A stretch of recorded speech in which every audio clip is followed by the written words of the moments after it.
මේ ළඟදී මම පොලිසියනුත් නවත්තලා ඇහුවා බීලා දෙන්න කියලා. මං කිව්වා බොන්නේ නැහැ. බොන්න නැති මිනිස්සෙක්ට අර යාළුවගේ ටෙස්ට් එකක් තියෙනවනේ. ඒක කරපුවාම පහුගිය පාස 3-4ට මොකොත්ම බීලා නැහැ කියලා අහුවෙන්නේ ඒකට. හරිද? එහෙම බැලුවේ නැහැ මොකොත්. ඔය තීරණානේ. හරිද? මේ මම ඉතින් මම හිතනවා ළමයි අර මිනිස්සුන්ට දැන් මං හෙන්නට මගේ ජීවිතේ ෆෝකස් කරන එක තමයි සිහියෙන් ඉන්න එක. ඔයාලට ඒක දැනෙන්නේ නැති මං උගන්වනකොට එහෙම. හරිද? බහුතරයක් උන්ට වඩා මම හෙන්න පට්ට පියවි සිහියෙන් ඉන්න මිනිසෙක් කියලා ඔයාලට දැනෙන්නේ නැති. ගුරුවරුන්ට විශේෂයෙන් ගුරුවරු කියන්නේ නිකන් කිසි සිහියක් නැති වුන්නේ අපි මෙහෙ බලනකොට එහා මෙහා වෙනකොට ඩක් ගාලා නේ අපිට මට හම්බෙලා දෙන ගුරුවරු නම් එහෙමයි ඩක් ගාලා කරෙන් ගන්න පුළුවන්. මම ගුරුවරයෙක් වෙනකොටම හිතාගත්තා මං එහෙම එකෙක් වෙන්නේ නැහැ. නෝන්ඩීඩි. හරිද? ඉතින් මං අර පියවි සිහියෙන් ඉන්න ඕන කියන එක සෑහෙන අගය කරන මිනිසෙක්. ඒකත් එක්ක මේ අර මද්ද්‍රව්‍ය භාවිතය කියන එක එච්චර අනුමත කරන්නේ. අපි කැම්පස් වල හිටියා.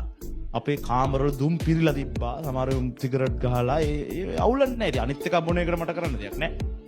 හරිද? මම ඉතින් ඒව එච්චර එහෙම අනුමත කරෙත් නැහැ ඒ කාලේ ඉඳන් කාටවත් කරදර කරන්නෙත් නැහැ. බොන එක බීපු දෙයක්.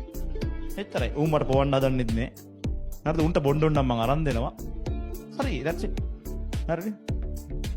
නේ මේ එහෙම තමයි වැඩේ.